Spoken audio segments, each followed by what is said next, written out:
Hey YouTube, long time no see. It's been a minute since I posted a video, but I bought a car recently and I wanted to share the experience with you. The car is a 1-year-old Infiniti Q50 with about 15,000 miles on it.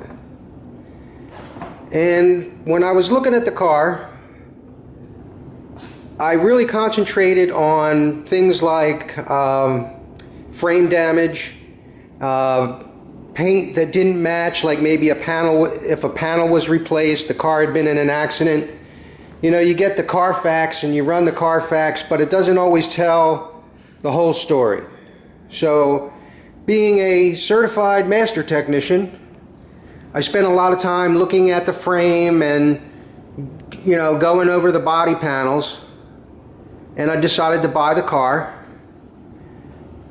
And, you know, I'm glad I bought the car, but 5 minutes later, I started to notice some things. And one of the things I noticed was the tires were brand new on the vehicle. Now they've been around a block a few times, and they're Kumho tires. So then I started digging through the trunk for the first time and realized that there is no spare on this vehicle. So I checked the tire tag on the door jamb. Let me see if I can get that in here. You can pause the video to get the details. But these tires have the RF designation at the end of the tire size, which stands for run flat. So they don't give you a spare because they believe that the tires, if you get a puncture, that the run flat tires will go about 50 miles at 50 miles per hour to get you off the road and into a tire store or gas station. But the car, for some reason, it's only a year old, 15,000 miles, had brand new Kumho tires put on, which are not run flat. So I decided to get one of these Airman Rescue Pro kits and keep it in the car just in case I wind up getting a flat tire along the way. And how that works is that it comes with everything you need in the box, including a compressor that plugs into the cigarette lighter, and then you install the tire goop, and hopefully you took the puncture in the tread and the puncture is small, and you'll be able to get to your next destination. So one of the things I believe in strongly when you buy a new used car is to take it to the dealership for its first oil change.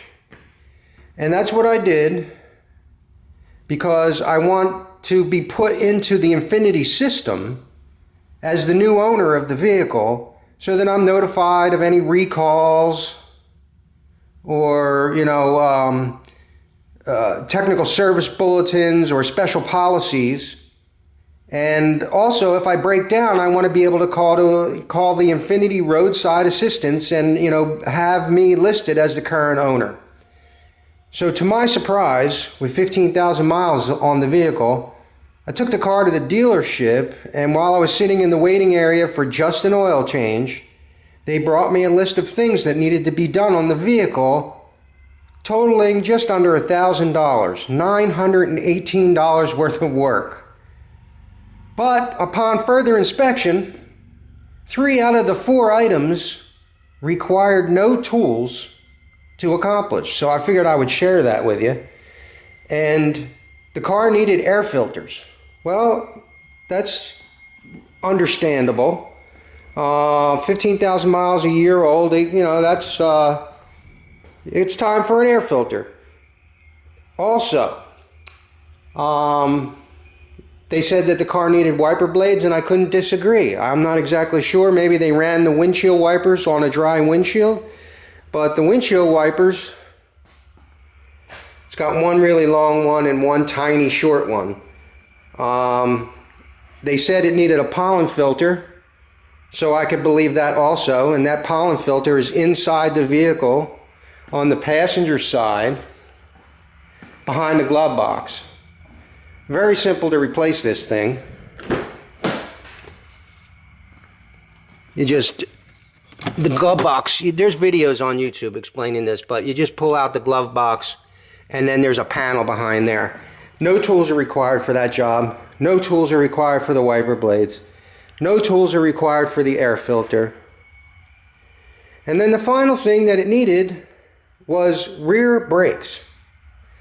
So I was a little surprised at that at 15,000 miles. But then you got to realize that this is more than a fancy Nissan. This car is rear wheel drive with a twin turbo V6 engine. Whereas, you know, a Nissan Maxima would be a front wheel drive vehicle with no turbo. This car has 2 turbos. So it has traction control. And traction control is simply applying the brakes while you apply the throttle. So if you can imagine, the previous owner slammed it to the floor and the brakes were going at the same time that he was applying wide open throttle so that the tires would hook up. And the brakes are about 10% on the rear and they're about 40 or 50% on the front. So while I was at the dealership, I explained to them that I'm a retired master technician and that I would not be paying $918 for the work. And I decided out of convenience that I would buy all of the parts at the dealership. So I'm zooming in on the part numbers for the required parts, and you can go ahead and pause the video and write down the part numbers, because this stuff is super common for a Q50. And there's my total, $240.33 just for the parts.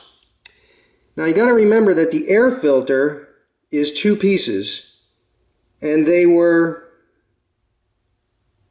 33.62. No, they were $22.50 a piece. And the pollen filter was 33. Brake pads were 86. And yes, I should not have purchased wiper blades there, I guess. Oh, okay, the wiper blades were actually $22.50. And the air filter was $33.62, I guess. Is that how it works? Anyway, you can pause the video and you can take a look at that. Regardless, the total was $240.33. So I did this out of convenience, and I wanted to get genuine factory parts for my brand new car, which is a used car. And I went on Amazon and I saw that there are several dealerships that sell parts on Amazon, several Infiniti dealerships. And if I get a chance, I'll make up a couple of affiliate links to the factory original parts that you can purchase on Amazon that are a little bit cheaper than the dealership. Probably I would have saved about $40, $50 if I went with the Infiniti dealership on Amazon as opposed to the one that I went to the parts counter. And when it comes to the air filters, just wanted to give you a heads up on this. The air filters, there's 2 of them, and the factory filters are superior quality compared to like a Fram filter. They just don't fit well. The Fram filter has got a square silicone edge, and the factory filter has a rounded bevel edge, and they just fit into the air filter housing perfectly. And this is something that you don't want to skimp on. So I recommend getting the factory parts, even if they're a little more expensive. And when it comes to the pollen filter, I would just get the standard pollen filter. They sell carbon activated filters. They sell HEPA filters. I really don't think this is necessary. One, the HEPA filters are going to clog up fast, and that's going to reduce your airflow to the air conditioner. And the carbon filters seem like a waste of time because you're talking about a minute square footage inside the vehicle. You open your windows, you open the car door. It just seems like a waste of time. I would just get the regular pollen filter. So this is a great car. I ran into some problems. Despite the car being a certified used car, 1 year old, 15,000 miles, and I just wanted to give you guys a heads up so that you would know how to handle these issues when you're looking at one of these vehicles. There's plenty of YouTube videos about how, I just want to zoom in and get the mileage. We'll see if we can get the mileage there. But there are plenty of YouTube videos that show you how easy it is to replace the air filters, the pollen filter, and the wiper blades that require absolutely no tools. And when it comes to the rear brakes, they're pretty simple. And I'll go ahead and post a video hopefully in the near future showing how easy that is. Don't see a reason to spend $1,000 at the dealership for these kinds of services. And I'm gonna, when I get a chance, I'll look for the Amazon affiliate links, and hoping that you might be interested in supporting the channel by purchasing the parts on Amazon through the affiliate links. Thank you very much, and I hope to see you soon.